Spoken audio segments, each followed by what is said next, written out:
The theater lights of America's Got Talent shimmered like golden stars against a velvet black backdrop, the crowd buzzing with the usual anticipation of something extraordinary. The stage, polished, glowing, sacred, waited for the next hopeful to step forward.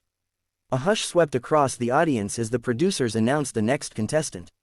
Out walked a boy who seemed to belong not to the stage, but to a world of quiet luxury and stories whispered through gated mansions. His presence was calm, polished, confident, unlike most nervous teenagers who trembled before the AGT judges. He was dressed in a pristine white suit, custom-tailored, shining shoes that reflected the light, and a smile that suggested the world had already opened its arms to him. "My name is Alejandro Cruz," the boy said into the microphone, his voice smooth, carrying the unmistakable accent of the Philippines. "I am 13 years old, and I came all the way from Manila." Simon Cowell leaned forward, his eyes narrowing. 13, he repeated, as though testing the sound of it. The crowd whispered, curious already. "Yes," Alejandro said, nodding.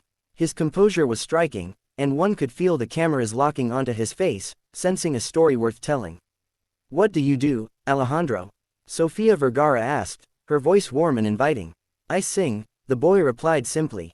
Then, after a pause, he added, "My family is, well, very fortunate in life.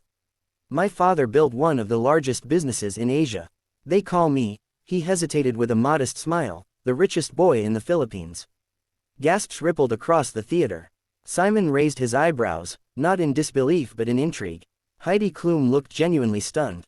"The richest boy in the Philippines," she repeated. Alejandro nodded again. "But I'm here not because of that. Money cannot buy passion, it cannot buy music, and music is everything to me."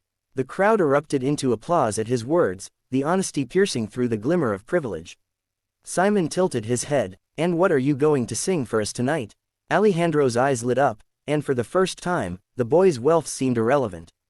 It was just him, his love for sound, and a dream. "I will sing Hotel California by the Eagles." The audience cheered. A bold choice, an iconic song that even seasoned performers sometimes feared. Simon leaned back, folding his arms, a slight smirk on his lips. This was going to be interesting. The stage dimmed. A single spotlight bathed Alejandro in golden glow as he reached for the guitar slung across his back. The theater stilled to silence so absolute that the hum of electricity in the sound system was audible. Then, softly, the first notes of the legendary song strummed through the air. His fingers danced on the strings with surprising mastery for someone his age. But when his voice rang out, the world seemed to stop. On a dark desert highway, cool wind in my hair. It wasn't just a boy singing. It was a voice soaked in soul, textured with emotions far beyond his years. Deep, husky, yet tinged with youthful clarity, it carried the haunting loneliness, the mysterious allure, and the raw emotion embedded in the song. The camera panned to Simon. His mouth parted slightly, his expression softening. Sophia's hand covered her heart. Heidi's eyes shimmered. Howie Mandel leaned forward, shaking his head in disbelief. As Alejandro poured himself into the lyrics, the audience felt a strange paradox. Here stood a boy who had never known hunger, hardship, or broken shoes.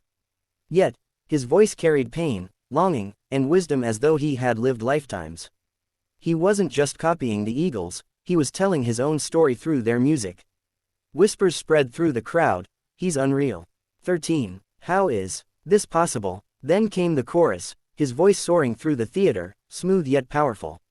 The guitar echoed, filling every corner of the hall like waves crashing against a silent shore. People closed their eyes, transported to that mystical place the song described, feeling both haunted and comforted. Simon leaned toward Sophia and muttered, "This is insane." And then, halfway through, something happened that would etch this performance into AGT history. Alejandro closed his eyes, tilted his head back, and let his voice break free, raw, vulnerable, unshackled. It was no longer about singing perfectly. It was about bearing a soul no one expected him to have. Tears welled up in Sophia's eyes. Heidi's lips trembled. Even Simon's famously icy demeanor cracked. He bit his lip, visibly moved. The boy had stripped away wealth, privilege, labels, and left only his voice, his heart, his truth. The audience rose to their feet, cheering, clapping, screaming, but Alejandro did not falter. He finished the song with a whisper, his guitar fading into silence like the last breath of a dream. When it ended, the theater exploded into a standing ovation. People screamed, clapped above their heads, and stomped their feet. Judges rose as one, applauding. Alejandro opened his eyes slowly, bowing his head, humbled by the response. Simon was the first to speak, his voice lower than usual, softer, yet carrying a weight that silenced the audience. Alejandro, I have been doing this show for a very, very long time. And sometimes, you think you've seen it all. But then someone like you walks in, and suddenly, you're reminded what real magic feels like. He paused, his eyes glimmering. That was one of the best auditions I've ever seen in my life. Alejandro's composure finally cracked, his eyes filled with tears, his lips trembling. The richest boy in the Philippines looked, for the first time, like just a boy, overwhelmed, grateful, vulnerable. How he spoke next, gesturing toward the roaring crowd. You see this? This is not about your background, your money, your privilege. This is about you. That voice, that heart, that performance, it could win this whole competition. Heidi wiped her eyes delicately and smiled. You didn't just sing a song, Alejandro. You painted a masterpiece. You made us live inside the music. I can't believe you're only 13. Sophia leaned in, her voice trembling with emotion. You made me cry. You made all of us cry.